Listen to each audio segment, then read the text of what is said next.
News and views ಈ ಕಾರ್ಯಕ್ರಮದ ಪ್ರಾಯೋಜಕರು ಐಡಿಯಲ್ ಕೆಫೆ ಮತ್ತು Karnataka Educational and Charitable Trust Heaven rose.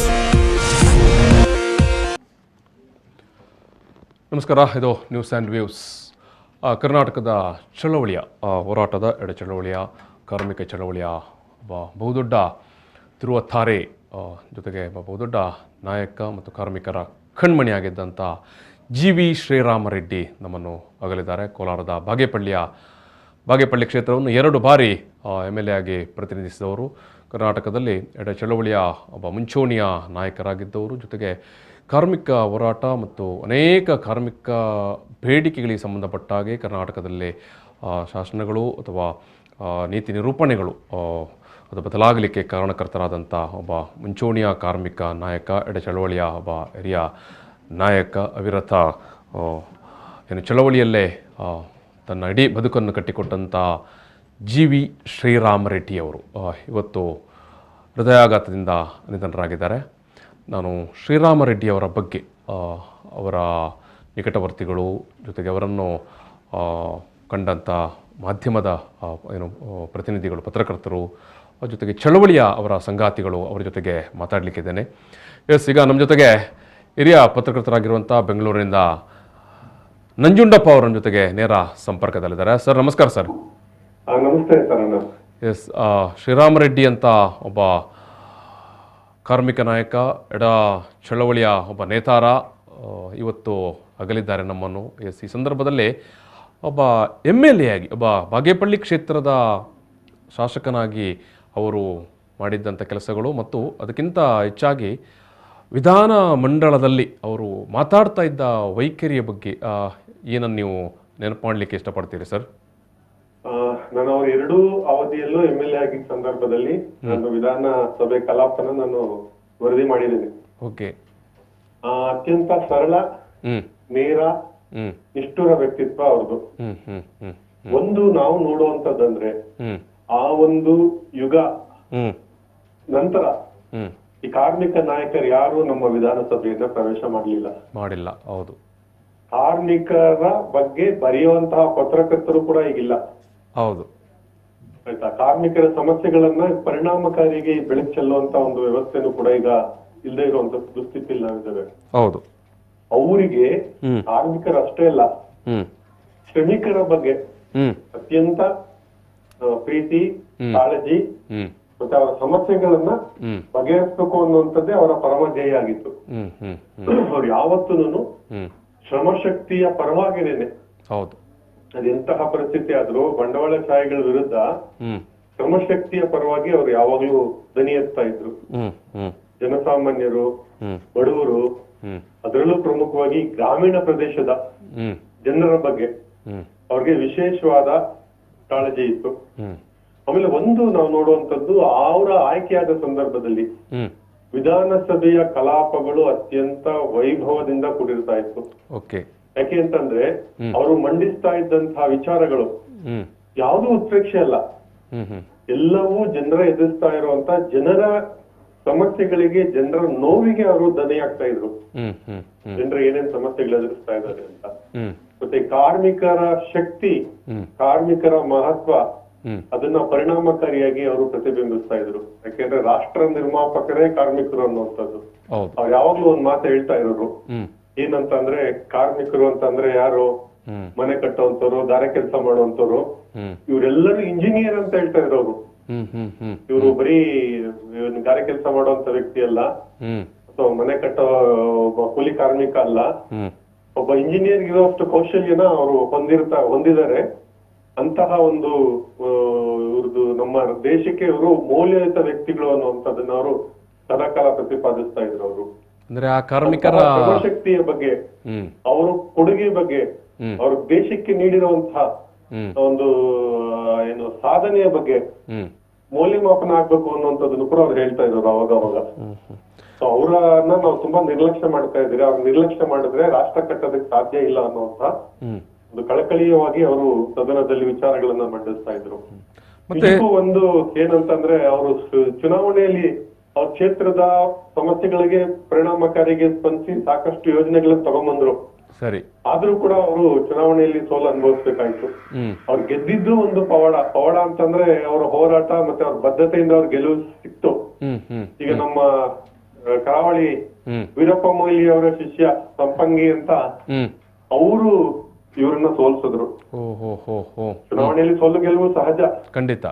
ಆದರೆ ಈಗಿನ ದುಡ್ಡಿನ ರಾಜಕಾರಣದಲ್ಲಿ, ಈಗಿನ ಸಮಸ್ಯೆ ಇರುವಂತ ಇದ್ರಲ್ಲಿ ಈಗ ನಾವು ನೋಡುವಂತದ್ದು ಏನು ಅಂತಂದ್ರೆ ಇಂತಹವರು ಆಯ್ಕೆ ಆಗ್ತಾ ಇಲ್ಲ. ಈಗ ಈ ವಿಧಾನಸಭೆಯ ಕಲಾಪದ ಮಟ್ಟ ಯಾಕೆ ಕುಸಿತಾ ಇದೆ ಅಂತಂದ್ರೆ ಒಂದು ವೈವಿಧ್ಯತೆ ಇಲ್ಲ, ಜೊತೆಗೆ ಚರ್ಚೆಗಳಾಗ್ತಾ ಇಲ್ಲ. ಮತ್ತೆ ಒಂದು ತಳ ಸಮುದಾಯದವರ ಬಗ್ಗೆ, ಕಾರ್ಮಿಕರ ಬಗ್ಗೆ, ಕೃಷಿಕರ ಬಗ್ಗೆ ಮಾತನಾಡುವವರು ಇಲ್ಲ.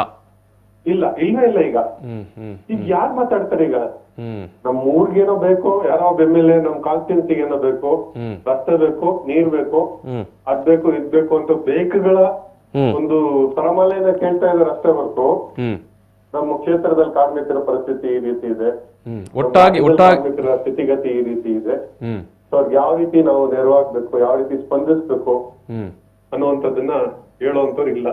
ಆಮೇಲೆ ಒಂದು ಅವರು ಇದ್ದಂತಹ ಸಂದರ್ಭದಲ್ಲಿ ನಾವು ನೋಡ್ತೀವಿ ಸುಮಾರು ಜನ ಅವರು ಆಗಾಗ ಅವರು ಚರ್ಚೆಗಳು ಮಾಡ್ತಾ ಇದ್ರು. ಅಂದ್ರೆ ಮೊಗಸಾಲಿಯಲ್ಲಿ ಕೂತ್ಕೊಂಡು ಅರ್ಧ ಗಂಟೆ 1 ಗಂಟೆ ನೋಡಿ ಇವ್ರು ಇರ್ಬೋದು ನೋಡಿ, ಅವ್ರಿಗೂ ಯಾವಾಗ ಎಂತ ಭಿನ್ನತೆ ಅಂತಂದ್ರೆ ಜಿ ವಿ ಶ್ರೀರಾಮ್ ರೆಡ್ಡಿ ಮತ್ತೆ ಎಸ್ ಡಿ ಶಂಕರ್ ಮೂರ್ತಿ, ಹೌದು, ಅವ್ರ ಸಿದ್ಧಾಂತಗಳು ಬೇರೆ, ಇವ್ರ ಸಿದ್ಧಾಂತಗಳು ಬೇರೆ. ಹೌದು, ಅವರು ಬಿಜೆಪಿ ನಾಯಕರು. ವೈರುಧ್ಯಗಳಿಗಿಂತ ವಿಚಾರ ವಿನಿಮಯ ಮಾಡ್ಕೊಳ್ತಾ ಇದ್ರು ಅವರು. ನಾವ್ ಎಷ್ಟೋ ಸರಿ ನೋಡಿದ್ರೆ ಅವ್ರ ಅಕ್ಕಪಕ್ಕ ಕೂತ್ಕೊಂಡು ಅವ್ರು ಮಾತಾಡ್ಕೊಂಡು ನೋಡಿ ಹಂಗಲ್ಲ ಹಿಂಗೆ ಅಂತ ಇವ್ರು ಹೇಳೋದು, ಇವ್ರು ಹೀಗಲ್ಲ ಹಾಗೆ ಅಂತ ಹೇಳುವಂತದ್ದು. ವಿಚಾರ ವಿನಿಮಯ, ಹೃದಯ ವೈಶಾಲ್ಯತೆಯಿಂದ ವಿಚಾರ ವಿನಿಮಯ ಮಾಡ್ಕೊಳ್ತಾ ಇದ್ರು ಇವರು. ಆದ್ರೆ ಸದನಕ್ಕೆ ಬರುವಾಗ ಜಿ ವಿ ಶ್ರೀರಾಮ ರೆಡ್ಡಿ ಅವರು ಬಾರಿ ವೈಬ್ರೆಂಟ್ ಆಗಿ ನೇರವಾಗಿ ಮಾತಾಡ್ತಾ ಇದ್ರು ಅಂತ. ಹೌದು, ಅವರು ಎದ್ದು ನಿಂತ್ರೆ ಸಭಾಧ್ಯಕ್ಷರಾಗಿದ್ದ ಯಾರು ಕೂಡ ಅವ್ರಿಗೆ ಮಾತಾಡೋದಕ್ಕೆ ಅವಕಾಶ ನಿರಾಕರಣೆ ಮಾಡ್ತಾ ಇರ್ಲಿಲ್ಲ. ಯಾಕೆಂದ್ರೆ ಅವರು ಆ ಪಕ್ಷದ ನಾಯಕರಾಗಿರೋದ್ರಿಂದ, ಎಡಪಕ್ಷದ ನಾಯಕರಾಗಿರೋದ್ರಿಂದ ಅವ್ರಿಗೆ ಮೊದಲ ಆಸನದಲ್ಲೇ ಅವ್ರಿಗೆ ಸ್ಥಾನ ಸಿಗ್ತಾ ಇತ್ತು. ಸೊ ಹಾಗಾಗಿ ಇವರು ಯಾರು ನಮ್ಮ ರಮೇಶ್ ಕುಮಾರ್ ಇರಬಹುದು, ಮತ್ತೆ ಸ್ಪೀಕರ್ ಆದಂತಹ ಎಂ ವಿ ವೆಂಕಟಪ್ಪ ಅವ್ರು ಇರ್ಬೋದು, ಅವ್ರದೇ ಜಿಲ್ಲೆಯವರು ಅವರೆಲ್ಲ. ಆದ್ರೂ ಸಹ ಅವರು ಒಂದು ಜನಪರ ಸಮಸ್ಯೆಗಳ ಬಗ್ಗೆ ವಾಟಾಳ್ ನಾಗರಾಜು ಇವರು ಮತ್ತೆ ಇವ್ರಿಗಿಂತ ಮುಂಚೆ ನಂಜುಂಡಸ್ವಾಮಿ ಅವರು ಇವರೆಲ್ಲ ಬಂದು ಹೋಗಿರುವಂತ ಒಂದು ಸದನ ಇದು. ಸೊ ಈ ಸದನದಲ್ಲಿ ಒಂದು ನಮ್ಮ RPI ರಾಜೇಂದ್ರ ಇವ್ರ ಸಮಯದಲ್ಲೇ ಇದ್ರು, ನಮ್ KGF ಪ್ರತಿನಿಧಿಸ್ತಾ ಇದ್ದಂತ RPI ರಾಜೇಂದ್ರನ್ ಅಂತ. ಅವರು ಕೂಡ ಇದೇ ರೀತಿ ಬಹಳ ಒಂದು ಅವ್ರದೇ ಆದಂತಹ ಶೈಲಿಯಲ್ಲಿ ಸರ್ಕಾರಕ್ಕೆ ಬಿಸಿ ಮುಟ್ಟಿಸುವಂತಹ, ಸರ್ಕಾರಕ್ಕೆ ಚಾಟಿ ಬೀಸುವಂತಹ, ಸರ್ಕಾರದ ಗಮನಕ್ಕೆ ತರುವಂತಹ ಒಂದು ಪ್ರಯತ್ನಗಳನ್ನ ಅವರೆಲ್ಲ ಮಾಡ್ತಾ ಇದ್ರು. ಜನಪರ ವಿಚಾರ ಅಂತ ಬಂದಾಗ ಇವರೆಲ್ಲರೂ ಒಟ್ಟಾಗ್ತಾ ಇದ್ರು. ಇವರೆಲ್ಲರ ಧ್ವನಿ ಸದನದಲ್ಲಿ ಬಹಳ ಸುಮಾರು 10 ವರ್ಷಗಳ ಕಾಲ ಇವರ ಧ್ವನಿ ಮೊಳಗಿದೆ. ಅಂದ್ರೆ ಇವ್ರು ಮಾತಾಡದೇ ಇರುವಂತ ವಿಚಾರ ಇಲ್ಲ. ಈಗ ನಮ್ಗೆ ಪುಟ್ಟಣ್ಣಯ್ಯವ್ರು ನೋಡಿ, ಪುಟ್ಟಣ್ಣಯ್ಯವ್ರು ಹೋದ ನಂತರ ಪರಿಣಾಮಕಾರಿಯಾಗಿ ರೈತರ ಬಗ್ಗೆ, ಕೃಷಿ ಬಗ್ಗೆ ಚರ್ಚೆ ಮಾಡುವಂತವ್ರು ಇಲ್ಲ ಅಂತ ಅನ್ನೋಂತ ಶೂನ್ಯ ಆವರಿಸ್ಬಿಟ್ಟಿದೆ ಈಗ. ಈ ರೀತಿಯ ಒಂದು ವೈಶಿಷ್ಟ್ಯಪೂರ್ಣವಾಗಿ ಈಗ ಬೈರೇಗೌಡರು, ಕೃಷ್ಣ ಬೈರೇಗೌಡ ಅವರಪ್ಪ ಬೈರೇಗೌಡರು, ಅವರು ಸಹ ರೈತರ ಬಗ್ಗೆ, ಕೃಷಿ ಬಗ್ಗೆ ವಿಶೇಷ ಕಾಳಜಿ ಹೊಂದಿ ಒಂದು ಅವ್ರ ಪರವಾಗಿ ಧ್ವನಿ ಎತ್ತುವಂತವ್ರು. ಈಗ ಧ್ವನಿ ಎಲ್ಲೆತ್ತಾರೆ ಅಂತಂದ್ರೆ ಅವ್ರ ಕಾನ್ಸ್ಟಿಟ್ಯೂನ್ಸಿಲಿ ಯಾವ್ದೋ ಒಂದು ಕಾಮಗಾರಿ ನಿಂತೋಗಿರತ್ತೆ ಅಥವಾ ಅದಕ್ಕೆ ದುಡ್ಡು ಬೇಕಾಗತ್ತೆ. ಈಗ ನೋಡಿದ್ರಲ್ಲ, ಈಗೆಲ್ಲ ನಾವು ಕಮಿಷನ್ ಅವಳಿ ಅವ್ರಿಗೆ ಏನೇನ್ ಬೇಕೋ ಅದನ್ನ ಪರ್ಸನಲ್ ಆಗಿ ಏನ್ ಬೇಕೋ, ಕಾನ್ಸ್ಟಿಟ್ಯೂನ್ಸಿ ಜನಗಳಿಗೆ ಏನ್ ತೃಪ್ತಿ ಪಡಿಸ್ಬೇಕೋ ಇದಿಷ್ಟೇ ಚರ್ಚೆ ಮಾಡ್ತಾ ಇದಾರೆ ಅಷ್ಟೇ ಹೊರತು ಜನಪರವಾದ ಸಮಸ್ಯೆಗಳು ಸದನದಲ್ಲಿ ಹೆಚ್ಚಿನ ರೀತಿಯಲ್ಲಿ ಪ್ರತಿಬಿಂಬಿತ ಆಗ್ತಾ ಇಲ್ಲ. ಆಗ ನಾವು ಇವರೆಲ್ಲ ಏನು ಇದೆಲ್ಲ ಇತ್ತು, ಸುಮಾರು ಸಮಿತಿಗಳು ಕೂಡ ಇವರು ಬಹಳ ಅತ್ಯಂತ ಒಂದು ಸಮರ್ಥವಾಗಿ ಸಿದ್ಧತೆ ಮಾಡ್ಕೊಂಡು ಜಿ ವಿ ಶ್ರೀರಾಮ್ ರೆಡ್ಡಿ ಅವರು ಸದನ ಸಮಿತಿಗಳಿಗೆ ಹೋಗ್ತಾ ಇದ್ರು. ಸದನ ಸಮಿತಿಗಳಲ್ಲಿ ಅವರು ಕೈಗೊಂಡಂತಹ, ಅವ್ರು ನೀಡಿದಂತಹ ಸಲಹೆಗಳು, ಅವ್ರು ಕೊಟ್ಟಂತಹ ಏನು ಮಾಹಿತಿ, ಎಷ್ಟೋ ಸಮಸ್ಯೆಗಳಿಗೆ ಪರಿಹಾರ ಸಿಕ್ಕಿದೆ ಅಂತ ಅಂದ್ರೆ ಅವರು ಯಾವುದೇ ವಿಚಾರವನ್ನಾದ್ರೂ ಕೂಡ ಸದನಕ್ಕೆ ಹೋಗೋದಕ್ ಮುಂಚೆ ಆಳವಾದ ಅಧ್ಯಯನ ಮಾಡ್ತಾ ಇದ್ರು. ಆಮೇಲೆ ಇಡೀ ದಿವಸ ಸದನದಲ್ಲಿ ಕಲಾಪದಲ್ಲಿ ಅವ್ರು ಪಾಲ್ಗೊಳ್ತಾ ಇದ್ರು.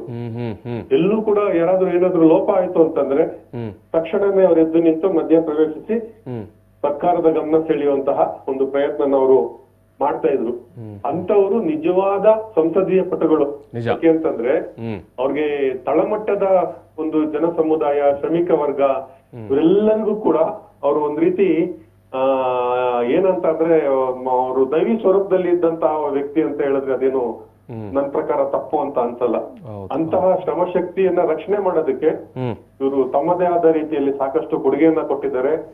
ಇವರ ಒಂದು ಸಂಸದೀಯ ನಡವಳಿಕೆಯ ನಾವು ಇದನ್ನ ನೋಡಿದ್ರೆ, ಓದಿದ್ರೆ, ಮತ್ತೆ ಇವರೆಲ್ಲ ಮುಂದಿನ ಪೀಳಿಗೆಗೆ, ಸಂಸದೀಯ ವ್ಯವಸ್ಥೆಯಲ್ಲಿ ಮುಂದಿನ ಪೀಳಿಗೆಗೆ ನಿಜಕ್ಕೂ ಇವರೆಲ್ಲ ಒಂದು ಮಾದರಿ.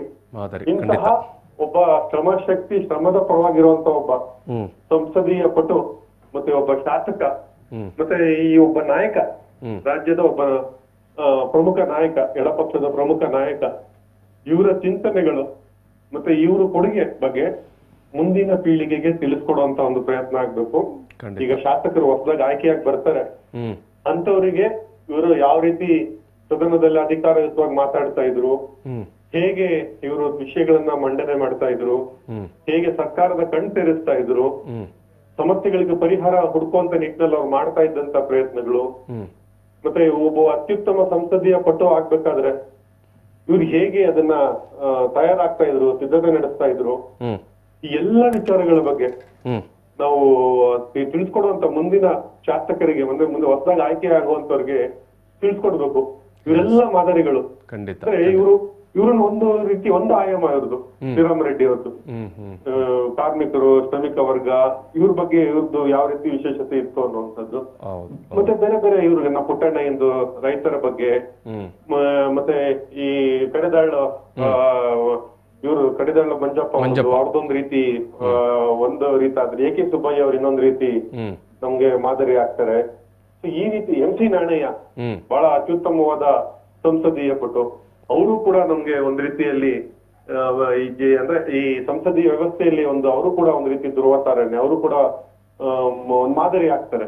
ಸೊ ಈ ರೀತಿ ವೈಶಿಷ್ಟ್ಯಪೂರ್ಣ ವ್ಯಕ್ತಿಗಳನ್ನ ನಾವು ಮುಂದಿನ ಒಂದು ನಮ್ಮ ಶಾಸಕರಿಗೆ, ಆಯ್ಕೆಯಾಗುವಂತ ಶಾಸಕರಿಗೆ ಅವ್ರ ಬಗ್ಗೆ ಮಾಹಿತಿ ತಿಳಿಸ್ಕೊಡುವಂತ, ಅವ್ರ ಬಗ್ಗೆ ಹೆಚ್ಚು ತಿಳುವಳಿಕೆ ಕೊಡುವಂತ ಒಂದು ಪ್ರಯತ್ನಗಳಾಗ್ಬೇಕು ಅಂತ ಅನ್ಸುತ್ತೆ ತಾರಂಗಪ್ಪ ನಂಗೆ. ಎಸ್ ಖಂಡಿತ ಸರ್, ತುಂಬಾ ವಿಚಾರಗಳನ್ನು ಮೆಲುಕು ಹಾಕಿದಿರಿ. Thank you. ನಿಜಕ್ಕೂ ಇವರೊಬ್ಬ ಹೀರೋ. ಎಸ್ ಸರ್, ಸಂಸದೀಯ ವ್ಯವಸ್ಥೆಯ ಒಬ್ಬ ನಿಜವಾದ ಹೀರೋ, ನೈಜ ನಾಯಕ. ಎಸ್ ಖಂಡಿತ ಸರ್, ಥ್ಯಾಂಕ್ ಯು. ಧನ್ಯವಾದಗಳು. ಎಸ್ GV ಶ್ರೀರಾಮ್ ರೆಡ್ಡಿ ಅವರು ವಿಧಾನಸಭೆ ಒಳಗಡೆ ಯಾವ ರೀತಿಯಾಗಿ ಕಾರ್ಯನಿರ್ವಹಿಸ್ತಾ ಇದ್ರು, ಅವರ ಬದ್ಧತೆ ಏನು ಅನ್ನೋ ವಿಚಾರವನ್ನು ಅವರು ಎರಡೂ ಅವಧಿಯಲ್ಲಿ ಕೂಡ MLA ಆಗಿದ್ದ ಸಂದರ್ಭದಲ್ಲಿ ಪತ್ರಕರ್ತರಾಗಿ ಕಾರ್ಯನಿರ್ವಹಿಸ್ತಾ ಇದ್ದಂಥ ನಂಜುಂಡಪ್ಪ ಅವರು ವಿಚಾರಗಳನ್ನು ನಮ್ಮ ಮುಂದೆ ಇಟ್ಟಿದ್ದಾರೆ. ಸದನದ ಒಳಗಡೆ ಅವರು ಮಾತಾಡ್ತಾ ಇದ್ದಂಥ ವಿಚಾರಪೂರ ಶೈಲಿ ಜೊತೆಗೆ ಸದನದ ಹೊರಗಡೆ ಕೂಡ ಅವರಿಗೆ ಇದ್ದಂಥ ಜನಪರ ಕಾಳಜಿಯನ್ನು ಅವರು ಯಾವ ರೀತಿಯಾಗಿ ಹಂಚಿಕೊಳ್ತಾ ಇದ್ದರು ಅನ್ನೋಂಥ ವಿಚಾರವನ್ನು ನಂಜುಂಡಪ್ಪ ಅವರು ನಮ್ಮ ಮುಂದೆ ಇಟ್ಟರು. GV ಶ್ರೀರಾಮ ರೆಡ್ಡಿ ಕರ್ನಾಟಕದಲ್ಲಿ ಎಡ ಚಳವಳಿಗ ಒಬ್ಬ ಬಹುಮುಖ್ಯ ನಾಯಕರಾಗಿ ಮೂಡಿ ಬಂದವರು. ಅಂದರೆ ಸತತ 2 ಅವಧಿಗೆ ಅವರು MLA ಆಗ್ತಾರೆ. ಕೋಲಾರ ಜಿಲ್ಲೆಯ ಬಾಗೇಪಳ್ಳಿಯಿಂದ ಈಗ ಎಡಪಕ್ಷಗಳು ಚುನಾವಣೆ ಗೆಲ್ಲುವುದಂತ ಹೇಳಿದ್ರೆ ಅದು ನೇರವಾಗಿ ಜನರ ಭಾಗಿದಾರಿಕೆಯಿಂದ ಮಾತ್ರ ಸಾಧ್ಯ ಆಗತ್ತೆ. ಬೇರೆ ಪಕ್ಷಗಳು ಮಾಡುವಂಥ ದುಡ್ಡಿನ ಖರ್ಚು, ಆಡಂಬರವೋ ಎಡಪಕ್ಷಗಳ ಚುನಾವಣೆಯಲ್ಲಿ ಕಾಣಲಿಕ್ಕೆ ಸಿಗುವುದಿಲ್ಲ. ಸೊ ಆ ಮೂಲಕ ಜನರ ನೇರ ಭಾಗಿದಾರಿಕೆಯಿಂದ ಗೆದ್ದವರು ಶ್ರೀರಾಮ ರೆಡ್ಡಿ ಅವರು. ಎಸ್, ನಮ್ಮ ಜೊತೆಗೆ ಮಂಡ್ಯದಿಂದ ಕೃಷ್ಣೇಗೌಡರು, ಮಂಡ್ಯ ಜಿಲ್ಲಾ CPM ಹಿರಿಯ ನಾಯಕರು, ಮಂಡ್ಯ ಜಿಲ್ಲಾ CPMನ ಕಾರ್ಯದರ್ಶಿಯವರು ಮತ್ತು ಶ್ರೀರಾಮ ರೆಡ್ಡಿ ಅವರ ನಿಕಟವರ್ತಿಯಾಗಿದ್ದವರು. ಸರ್ ನಮಸ್ಕಾರ.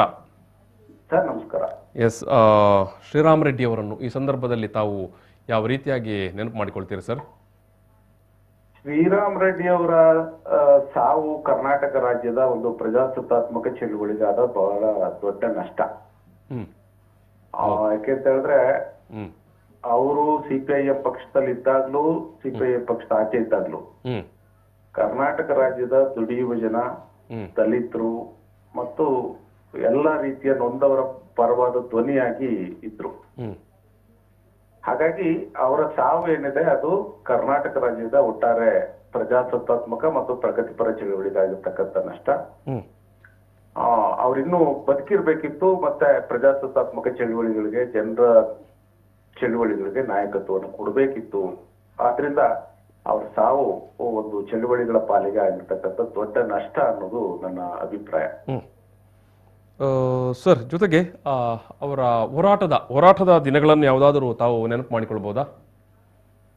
ಹೋರಾಟದ ದಿನಗಳು ಅಂತ ಹೇಳಿದ್ರೆ ಅವರ ಆರಂಭದಿಂದನೂ 70ನೇ ದಶಕದಿಂದನೂ ಅವರು ಎಲ್ಲ ರೀತಿಯ ಹೋರಾಟದಲ್ಲಿ, ಬಹಳ ಮುಖ್ಯವಾಗಿ ವಿದ್ಯಾರ್ಥಿ ಯುವಜನರ ಹೋರಾಟದಲ್ಲಿ ಅತ್ಯಂತ ಸಕ್ರಿಯ ಪಾತ್ರವನ್ನ ವಹಿಸಿದ್ರು. ಅವರು ನೆನೆಸ್ಕೊಳ್ಳೇಬೇಕಾಗಿರ್ತಕ್ಕಂಥ ಹೋರಾಟ ಅಂತ ಹೇಳಿದ್ರೆ, ಅವರು ಪಕ್ಷದ ರಾಜ್ಯ ಕಾರ್ಯದರ್ಶಿ ಆಗಿದ್ದಾಗ ಉಡುಪಿಯ ಮಠಕ್ಕೆ ಮುತ್ತಿಗೆ ಹಾಕಿ ಅಲ್ಲಿಯ ಪಂಕ್ತಿ ಭೇದದ ವಿರುದ್ಧ ನಡೆದಂತ ಪ್ರತಿಭಟನೆ. ಆ ಸಂದರ್ಭದಲ್ಲಿ ನಮ್ಮ ಮೇಲೆಲ್ಲ ಲಾಠಿ ಚಾರ್ಜ್ ಆಗಿತ್ತು, ಪೊಲೀಸ್ ಮೊಕದ್ದಮೆಗಳನ್ನು ದಾಖಲಿಸಿದ್ರು. ಕರ್ನಾಟಕ ರಾಜ್ಯದ ಚರಿತ್ರೆನಲ್ಲಿ ಉಡುಪಿ ಮಠದ ಈ ಪಂಕ್ತಿ ಭೇದದ ವಿರುದ್ಧ ಒಂದು ರಾಜಕೀಯ ಪಕ್ಷ ಹೋರಾಟ ಮಾಡಿದಂತ, ಆ ಪಂಕ್ತಿ ಭೇದದ ವಿರುದ್ಧ ಜನರನ್ನ ಅಣಿನೆರೆದಂತ ಒಂದು ಅಪರೂಪದ ಹೋರಾಟ. ಆ ಹೋರಾಟಕ್ಕೆ ಸಿಪಿಐಎಂ ಪಕ್ಷದ ಅವತ್ತಿನ ರಾಜ್ಯ ಕಾರ್ಯದರ್ಶಿ ಆಗಿದ್ದ ಶ್ರೀರಾಮ್ ರೆಡ್ಡಿ ಅವರು ನೇತೃತ್ವವನ್ನು ಕೊಟ್ಟಿದ್ರು. ಆದ್ರೆ ಜನರ ಚಳುವಳಿಯನ್ನ ಮಾಡುವ ಸಂದರ್ಭದಲ್ಲಿ ಒಂದು ಸಾಮಾಜಿಕ ಪ್ರಶ್ನೆಯನ್ನ ಎತ್ಕಟ್ಟಕ್ಕಂತ ಸಂದರ್ಭದಲ್ಲಿ ಅಂದ್ರೆ ಪಂಕ್ತಿ ಭೇದ ಮೇಲೆ ಕಣ್ಣಿಡ್ತಾನೇನೆ, ಅದರಿಂದ ಆಗ್ಬೋದಾಗಿರ್ತಕ್ಕಂಥ ರಾಜಕೀಯ ಹಾನಿಯ ಬಗ್ಗೆ ಯೋಚನೆ ಮಾಡ್ತಾನೇನೆ ಒಂದು ಅಮಾನವೀಯವಾಗಿರ್ತಕ್ಕಂಥ ಪಂಕ್ತಿ ಭೇದ ನಿಲ್ಬೇಕು ಅಂತ ಮಾಡಿದಂತ ಹೋರಾಟ ಏನಿದೆ, ಅದು ಕರ್ನಾಟಕ ರಾಜ್ಯದ ಚರಿತ್ರೆಯಲ್ಲಿ ರಾಜಕೀಯ ಪಕ್ಷವೊಂದು ಮಾಡಿದಂತ ಹೋರಾಟ ಬಹಳ ನೆನಪಿಸ್ಕೊಳ್ಬೇಕಾಗಿರ್ತಕ್ಕಂಥ ಹೋರಾಟ. ಹೌದು, ಅಂದ್ರೆ ಊಟ ಮಾಡುವ ಸಂದರ್ಭದಲ್ಲಿ ಬೇರೆ ಬೇರೆ ಪಂಕ್ತಿಯಲ್ಲಿ ಕೊಳ್ಳಿರಿಸಿ ಊಟ ಮಾಡಿಸುವಂತ ವ್ಯವಸ್ಥೆ ಇತ್ತು. ಅದನ್ನು ವಿರೋಧಿಸಿ ಹೋರಾಟವನ್ನು ಸಂಘಟಿಸಿದ್ರು. ಹೌದು, ಅಂದ್ರೆ ಅದನ್ನು ಒಂದು ಸಾಮಾಜಿಕ ಚಳುವಳಿಯಾಗಿ ಬಹಳ ಜನ ಮಾಡಿದ್ದಾರೆ ಬೇರೆ ಬೇರೆ ವೇದಿಕೆಗಳಲ್ಲಿ, ಬಟ್ ಒಂದು ರಾಜಕೀಯ ಪಕ್ಷ ಆಗಿ ಮಾಡಿದ್ದು ಬಹಳ ಮುಖ್ಯವಾಗಿ ನಾವು ಗಮನಿಸಬೇಕಾಗಿರ್ತಕ್ಕಂಥ ವಿಚಾರ. ಅಂದ್ರೆ ನೀವು ಹೇಳಿದ ತರನೇ, ಒಂದು ವೇಳೆಯಲ್ಲಿ ರಾಜಕೀಯವಾಗಿ ನಿಮ್ಗೆ ದೊಡ್ಡ ಮೈಲೇಜ್ ಸಿಗದೆ ಹೋದ್ರೂ ಕೂಡ ಸಾಮಾಜಿಕವಾದಂತ ಒಂದು ಪರಿವರ್ತನೆಗೆ ಅದು ಸಾಧ್ಯ ಆಯ್ತು ಅಂತ. ಹೌದು ಹೌದು. ಎಸ್ ಸರ್, ಕೃಷ್ಣೇಗೌಡ್ರೆ, ತುಂಬಾ ಧನ್ಯವಾದಗಳು ಶ್ರೀರಾಮ್ ರೆಡ್ಡಿ ಅವರನ್ನು ಈ ಸಂದರ್ಭದಲ್ಲಿ ಅವರ ವಿಚಾರವನ್ನು ನೆನಪು ಮಾಡಿದ್ದಕ್ಕಾಗಿ. ಥ್ಯಾಂಕ್ ಯು ಸರ್, ಧನ್ಯವಾದ. Thank you. ಕೃಷ್ಣೇಗೌಡರು ಮಂಡ್ಯ ಜಿಲ್ಲೆಯ CPM ಪಕ್ಷದ ಜಿಲ್ಲಾ ಕಾರ್ಯದರ್ಶಿ ಅವರು. ಶ್ರೀರಾಮ್ ರೆಡ್ಡಿ ಅವರು ಒಬ್ಬ ಹೋರಾಟಗಾರನಾಗಿ, ರಾಜಕೀಯ ಹೋರಾಟಗಾರನಾಗಿ, ಕಾರ್ಮಿಕರ ಹೋರಾಟಗಾರನಾಗಿ ಯಾವ ರೀತಿ ಚಳವಳಿಯ ಮುಂಚೂಣಿಯಲ್ಲಿದ್ದರೋ ಅದೇ ರೀತಿಯಾಗಿ ಸಾಮಾಜಿಕ ವಿಚಾರಗಳು ಬಂದಾಗ ಕೂಡ ಅವರು ಜನರ ಪರವಾಗಿ, ಜನಸಾಮಾನ್ಯರ ಪರವಾಗಿ ನಿಲ್ತಾ ಇದ್ರು ಅನ್ನೋದಕ್ಕೆ ಈ ಒಂದು ಪಂಕ್ತಿ ಭೇದ ದೇವಸ್ಥಾನದ ಒಳಗಡೆ, ಮಠದ ಒಳಗಡೆ ನಡೀತಾ ಇದ್ದ ಪಂಕ್ತಿ ಭೇದದ ವಿರುದ್ಧ ನಡೆದಂಥ ಚಳವಳಿಯಲ್ಲಿ ಕೂಡ ಶ್ರೀರಾಮ ರೆಡ್ಡಿಯವರು ಮುಂಚೂಣಿಯಲ್ಲಿ ನಿಂತು ಹೋರಾಟ ಮಾಡಿದ್ದರು. ಉಡುಪಿಯಲ್ಲಿ ನಡೆದಂಥ ಹೋರಾಟ ಕೃಷ್ಣೇಗೌಡರು ಈ ಸಂದರ್ಭದಲ್ಲಿ ನೆನಪು ಮಾಡಿಕೊಂಡ್ರು. ಒಬ್ಬ ರಾಜಕೀಯ ನಾಯಕ ಅಂತ ಹೇಳಿದ್ರೆ ಹಾಗೇನೆ, ನಾನು ರಾಜಕೀಯ ನೆಲೆಯಲ್ಲಷ್ಟೇ ನಾನು ಹೋರಾಟ ಮಾಡ್ತೇನೆ, ನಾಳೆ ಅದರಿಂದನೇ ನನಗೆ ಓಟ್ ಸಂದರ್ಭದಲ್ಲಿ ಒಂದಷ್ಟು ಲಾಭ ಆಗುತ್ತೆ ಅನ್ನುವಂಥ ಲೆಕ್ಕಾಚಾರಗಳು ಬೇರೆ. ಆದರೆ ನೀವು ಎಡಪಕ್ಷಗಳು ಅಥವಾ ದಲಿತ ಪಾರ್ಟಿಗಳು ಇವರೆಲ್ಲ ಏನು ದಿಕ್ಸೂಚಿನೇ ಬೇರೆ ಇರುತ್ತೆ. ನಮಗೆ ಕೇವಲ ವೋಟ್ ಬ್ಯಾಂಕ್ ಇಲ್ಲಿ ಪ್ರಶ್ನೆ ಅಲ್ಲ, ಜನರ ಒಟ್ಟು ಬದುಕೇ ದೊಡ್ಡ ಪ್ರಶ್ನೆ ಅಂತ. ಜನರ ಒಟ್ಟಾರೆ ಅವರು ಬದುಕುವಂಥ ಸನ್ನಿವೇಶ ಅದು ಸುಧಾರಣೆ ಆಗಬೇಕು. ಅಲ್ಲಿ ಇರುವಂಥ ತಾರತಮ್ಯಗಳು, ಅದು ಸಾಮಾಜಿಕ ವಿಚಾರ ಇರ್ಬೋದು ಅಥವಾ ಇತರ ಏನು ಧಾರ್ಮಿಕ ವಿಚಾರಕ್ಕೂ ಸಂಬಂಧಪಟ್ಟಂಥ ವಿಚಾರಗಳಿರ್ಬೋದು, ಅಲ್ಲಿ ಆ ಹೋರಾಟಕ್ಕೆ ನಾವು ಧುಮುಕಿದಾಗ ನಮಗೆ ಸ್ವಲ್ಪ ಪ್ರತಿಕೂಲ ಅಥವಾ ಹಿನ್ನಡೆ ಆದರೂ ಕೂಡ ನಾವು ಒಂದು ಸಾಮಾಜಿಕ ಪರಿವರ್ತನೆಯ ಕಾರಣಕ್ಕಾಗಿ ರಾಜಕಾರಣಿಗಳಾಗಿ, ರಾಜಕೀಯ ಪಕ್ಷವಾಗಿ ಹೋರಾಟಕ್ಕೆ ಇಳಿತೇವೆ ಅನ್ನುವಂಥ ಒಂದು ಬದ್ಧತೆ ಇದೆ ಅಲ್ವಾ, ಇದು ತೀರಾ ಅಪರೂಪ. ಇಂಥ ಏನು ಹೋರಾಟದಲ್ಲಿ ಕೂಡ ವಿ ಶ್ರೀರಾಮರೆಡ್ಡಿಯವರು ಪಾಲು ಪಡೆದವರು. ಸೊ ಸಾಮಾನ್ಯವಾಗಿ ನಾವು ಇವತ್ತಿನ ಸಂದರ್ಭದಲ್ಲಿ ನೋಡಿದಾಗ ಇತರ ಯಾವುದೇ ಪಕ್ಷಗಳು ಕೂಡ ಇಂಥ ವಿಚಾರಗಳು ಬಂದಾಗ ಅಳೆದು ತೂಗಿ ಕಾರ್ಯಕ್ಕೆ ಇಳಿಯುವಂಥದ್ದು. ನಾಳೆ ನನಗೆ ನನ್ನ ಮತ ಬ್ಯಾಂಕ್ಗೆ ಏನು ಕನ್ನ ಬೀಳುತ್ತೋ, ನಷ್ಟ ಆಗುತ್ತೋ ಅನ್ನುವಂಥ ಲೆಕ್ಕಾಚಾರಗಳೇ ಅವರಲ್ಲಿರುತ್ತೆ. ಆದರೆ ಶ್ರೀರಾಮರೆಡ್ಡಿ ಅಥವಾ ಯಾವುದೇ ಎಡಪಕ್ಷದ ನಾಯಕರಿರ್ಬೋದು ಅಥವಾ ದಲಿತ ಚಳವಳಿಯ ನಾಯಕರಿರ್ಬೋದು, ಅವರಿಗೆ ಒಟ್ಟು ಸಮಾಜದ ಕಲ್ಯಾಣ, ನಾವೇನು ವೆಲ್ಫೇರ್ ಸ್ಟೇಟ್ ಅಂತ ಹೇಳ್ತೇವೆ, ಒಟ್ಟು ಸಾಮಾಜಿಕ ಸುಧಾರಣೆಯ ಅವರಿಗೆ ಮುಖ್ಯ ಆಶಯ ಆಗುತ್ತೆ. ಎಸ್, ಈ ನಡುವೆ ನಮ್ಮ ಜೊತೆಗೆ ದಕ್ಷಿಣ ಕನ್ನಡ ಜಿಲ್ಲಾ CPM ಪಕ್ಷದ ಕಾರ್ಯದರ್ಶಿಯಾಗಿರುವಂಥ ಕೆ ಯಾದವ ಶೆಟ್ಟಿ ಅವರು ನೇರ ಸಂಪರ್ಕದಲ್ಲಿದ್ದಾರೆ. ಯಾದವ್ ಶೆಟ್ಟಿ, ನಮಸ್ಕಾರ. ಎಸ್, ಈಗ GV ಶ್ರೀರಾಮರೆಡ್ಡಿ ಅವರ ಇವತ್ತಿನ ಈ ಒಂದು ಅಗಲುವಿಕೆ ಸಂದರ್ಭದಲ್ಲಿ ನೀವು ಶ್ರೀರಾಮರೆಡ್ಡಿ ಅವರ ಜೊತೆಗಿನ ಒಡನಾಟ, ಜೊತೆಗೆ ಶ್ರೀರಾಮರೆಡ್ಡಿ ಅವರ ಹೋರಾಟದ ದಿನಗಳನ್ನು ಯಾವ ರೀತಿ ನೆನಪಿಸಲಿಕ್ಕೆ ಬಯಸ್ತೀರಿ? ಖಂಡಿತ ಕೂಡ ನನಗೆ ಒಂದು 30-35 ವರ್ಷದ ಪರಿಚಯ. ಅವರಿಗೆ ಬಹಳಷ್ಟು ಈ ಸಮಾಜಕ್ಕೆ ಅವರಿಂದ ಅವರ ಅಗಳಿಕೆ ನಷ್ಟ ಆಗಿದೆ. ನಾನು ನೆನಪು ಮಾಡುವುದಂತ ಹೇಳಿದ್ರೆ, ಅವರು 2 ಸಲ ಶಾಸಕರಾಗಿದ್ರು. ಹೌದು. ಒಂದು ಸಂದರ್ಭದಲ್ಲಿ ಆದಿ ಉಡುಪಿ ಆಜಪ್ಪ ಹಸನಪ್ಪ ಭಕ್ತರ ಸೇವೆ ಒಂದು ಪ್ರಕರಣ ನಡೆದಿತ್ತು. ಇಡೀ ರಾಜ್ಯ ಅಲ್ಲ, ದೇಶವೇ ನಡುಗುವಂತ ಒಂದು ಪರಿಸ್ಥಿತಿ ನಿರ್ಮಾಣ ಆಗಿದೆ. ಹೌದು, ಆಜಬ್ಬ ಮತ್ತು ಹಸನಪ್ಪ ಅವರನ್ನು ಪಡುಬಿದ್ರೆ ಸಮೀಪ ಅಲ್ಲಿ ಬೀದಿಯಲ್ಲಿ ನಿಲ್ಲಿಸಿ ಬೆತ್ತಲು ಮಾಡಿದ್ರು. ಹೌದು. ಅಂತ ಸಂದರ್ಭದಲ್ಲಿ ವಿಧಾನಸಭೆಯಲ್ಲಿ ಅದನ್ನೊಂದು ಪ್ರತಿಭಟಿಸಿ ಮಾತಾಡಿದಂತ ಒಂದು ಮಾತು ಇಡೀ ರಾಜ್ಯದ ಜನತೆ ಗಮನಿಸುವಂತ ಮಾತು. ಅಷ್ಟೊಂದು ಪರಿಣಾಮಕಾರಿಯಾಗಿ ಅವರು ಮಾತಾಡಿದ್ರು. ಅಷ್ಟು ಮಾತ್ರ ಅಲ್ಲ, ಅವರು ನೀರಾವರಿ ಹೋರಾಟದಲ್ಲಾಗ್ಲಿ, ವಿದ್ಯಾರ್ಥಿ ಸಂಘಟನೆ ಕಟ್ಟುವುದರಲ್ಲಾಗ್ಲಿ, ಯುವಜನ ಸಂಘಟನೆ ಕಟ್ಟುವುದರಲ್ಲಾಗ್ಲಿ, ಮತ್ತೆ ಎಲ್ಲ ಜನಪರ ಚಳವಳಿಗಳನ್ನು ಒಟ್ಟು ಸೇರಿಸುವ ಒಂದು ಅಭಿಲಾಷೆ ಅವರಿಗೆ ಇತ್ತು. ಒಬ್ಬ 2 ಸಲ ಶಾಸಕನಾಗಿ ಹೋರಾಟಗಾರನಾಗಿ ಅವರು ಈ ಸಮಾಜಕ್ಕೆ ದೊಡ್ಡ ನಷ್ಟ ಆಗಿದೆ. ಒಂದು ನೆನಪು ಮಾಡುವುದಂತ ಹೇಳಿದ್ರೆ, ಬೆಂಗಳೂರಿನ ಫ್ರೀಡಂ ಪಾರ್ಕ್ ನಲ್ಲಿ ಒಂದು 30-40 ಸಾವಿರ ಜನ ಸಭೆ ಸೇರಿದ ಸಂದರ್ಭದಲ್ಲಿ ಪುಟ್ಟಣ್ಣ ಶಾಸಕರಾಗಿದ್ರು, ರೈತ ಸಂಘದ ಅವರು. ಹೌದೌದು. ಆ ಸಂದರ್ಭದಲ್ಲಿ ಶ್ರೀರಾಮರೆಡ್ಡಿ ಪುಟ್ಟಣ್ಣ ವೇದಿಕೆಯಲ್ಲಿದ್ರು. ಶ್ರೀರಾಮರೆಡ್ಡಿ ಬಗ್ಗೆ ಪುಟ್ಟಣ್ಣ ಅವರು ಒಂದು 15 ನಿಮಿಷ ಬಹಳ ವಿವರವಾಗಿ ಅವರ ಪಾಂಡಿತ್ಯದ ಬಗ್ಗೆ, ಅವರ ಹೋರಾಟದ ಬಗ್ಗೆ, ಅವರು ಈ ಸಮಾಜದಲ್ಲಿ ಕೊಟ್ಟ ಅಂತ ಒಂದು ಜಾತ್ಯತೀತ ಸೌಹಾರ್ದತೆಯ ಚಳವಳಿಗೆ ಕೊಟ್ಟಂತ ಕೊಡುಗೆಯ ಬಗ್ಗೆ, ರೈತ ಚಳವಳಿಯ ಬಗ್ಗೆ ಬಹಳಷ್ಟು ಒಂದು 15 ನಿಮಿಷ. ಅಂತವ್ರು ಇರ್ಬೇಕು ಯಾವಾಗ್ಲೂ ವಿಧಾನಸಭೆಯಲ್ಲಿ. ಅಂತ ಶ್ರೀರಾಮರೆಡ್ಡಿ ಅಂತ ಒಂದು 10 MLA ಇದ್ರೆ ಇಡೀ ರಾಜ್ಯದಲ್ಲಿ ಒಂದು ಬದಲಾವಣೆ ತರಲಿಕ್ಕೆ ಸಾಧ್ಯ ಇದೆ ಅನ್ನುವ ರೀತಿಯಲ್ಲಿ ಮಾತು ಹೇಳಿದ್ರು. ನಾನಂತೂ DYFI ತುಂಬಾ ವರ್ಷ ಕೆಲಸ ಮಾಡಿದವನು. ಸರಿ. ಆ ಸಂದರ್ಭದಲ್ಲಿ ನಿರಂತರವಾಗಿ ಶ್ರೀರಾಮರೆಡ್ಡಿ ಒಡನಾಟ ಇತ್ತು. ಒಂದು ಒಳ್ಳೆಯ ವ್ಯಕ್ತಿ ಅಲ್ಲ, ಅವರು ಶಕ್ತಿ ಅಂತಲೇ ಹೇಳ್ಬಹುದು. ದಕ್ಷಿಣ ಕನ್ನಡ ಜಿಲ್ಲೆಗೂ ಕೂಡ ಮಡೆ ಸ್ನಾನದ ಹೋರಾಟದಲ್ಲಿ ಅವ್ರದ್ದು ಸ್ಫೂರ್ತಿ ದೊಡ್ಡದಿತ್ತು. ಅದೇ ರೀತಿ ಉಡುಪಿಯಲ್ಲಿ ಪಂಕ್ತಿ ಭೇದದ ವಿರುದ್ಧ ಒಂದು ಕಾಲ್ನಡಿಗೆ ಜಾಥಾ ನಡೆದ ಸಂದರ್ಭದಲ್ಲಿ 2-3 ಸಾವಿರ ಜನ ಸೇರಿದಂತಹ ಪ್ರತಿಭಟನಾ ಸಭೆಯಲ್ಲಿ ಆ ಹೋರಾಟ ಮಾಡ್ಲಿಕ್ಕೆ ಕೂಡ ಅವರು ಸ್ಫೂರ್ತಿದಾಯಕರಾಗಿತ್ತು. ಅಂತ ಅನೇಕ ಸ್ಫೂರ್ತಿ ಅವ್ರದ್ದು ನಮ್ಗೆಲ್ಲರಿಗೂ ಕೂಡ ನೆನಪಿರುವಂತೆ ನೆನಪಿಸಲೇಬೇಕಾದಂತ ಸಂದರ್ಭ, ನೆನಪಿಡಲೇಬೇಕಾದ್ದು. ನನಗಂತೂ ಇವತ್ತು ಬೆಳಿಗ್ಗೆ 8 ಗಂಟೆಗೆ ಬಾಗೇಪಲ್ಲಿಯಿಂದ ಫೋನ್ ಬಂತು. ಅದು ಬಹಳಷ್ಟು ನೋವಾಯ್ತು, ತಡೆಯಲಿಕ್ಕೆ ಆಗೋಲ್ಲ. ಆ ರೀತಿಯ ಒಂದು ಅಗಳಿಕೆ ನಮ್ಗೆ ನೋವನ್ನು ತರ್ತದೆ ಅಂತ ಹೇಳಿ. ಎಸ್ ಯಾದವ್ ಶೆಟ್ಟಿ ಅವರೇ, ಥ್ಯಾಂಕ್ ಯು.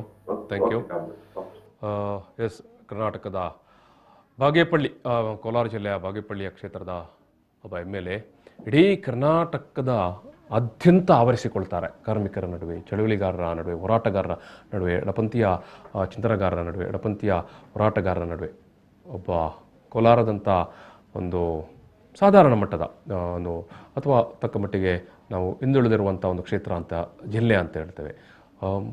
ಅಂಥ ಒಂದು ಕ್ಷೇತ್ರದಿಂದ, ಬಾಗೇಪಳ್ಳಿ ಕ್ಷೇತ್ರದಿಂದ ಬಂದಂಥ ಒಬ್ಬ ನಾಯಕ ಇಡೀ ಕರ್ನಾಟಕದಲ್ಲಿ ಚಳವಳಿಯ ಒಬ್ಬ ನೇತಾರನಾಗಿ ರೂಪುಗೊಳ್ಳುವಂಥದ್ದು.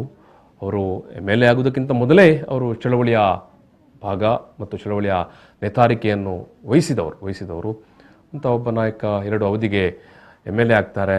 MLA ಆದಾಗ ಕೂಡ ಇಡೀ ವಿಧಾನಸಭೆ ಒಳಗಡೆ ಅವರು ಏಕಾಂಗಿಯಾಗಿ ಅವರು ನಡೆಸಿದಂಥ ಹೋರಾಟಗಳು, ಅವರು ಮಾತನಾಡ್ತಾ ಇದ್ದಂಥ ವಿಚಾರಗಳು, ಅವರು ಎತ್ತಾ ಇದ್ದಂಥ ವಿಚಾರಗಳು ಕಾನೂನಿನ ಬಗ್ಗೆ, ಕಾರ್ಮಿಕರ ಕಾನೂನಿನ ಬಗ್ಗೆ, ಜನಸಾಮಾನ್ಯರ ಅಥವಾ ಸಾಮಾಜಿಕ ಪರಿವರ್ತನೆಗೆ ಸಂಬಂಧಪಟ್ಟಂಥ ವಿಚಾರಗಳ ಬಗ್ಗೆ ಅವರು ಮಾತನಾಡ್ತಿದ್ದ ವಿಚಾರಗಳನ್ನು ಇಡೀ ವಿಧಾನಸಭೆ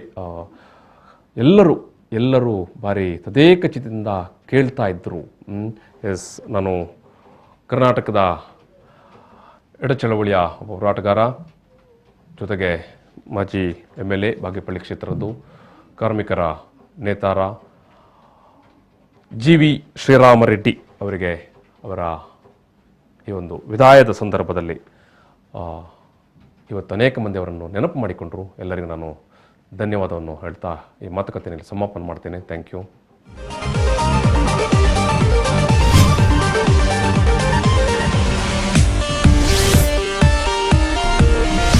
ನ್ಯೂಸ್ ಅಂಡ್ ವ್ಯೂಸ್ ಈ ಕಾರ್ಯಕ್ರಮದ ಪ್ರಾಯೋಜಕರು ಐಡಿಯಲ್ ಕೆಫೆ ಮತ್ತು Karnataka Educational and Charitable Trust, Heaven rose.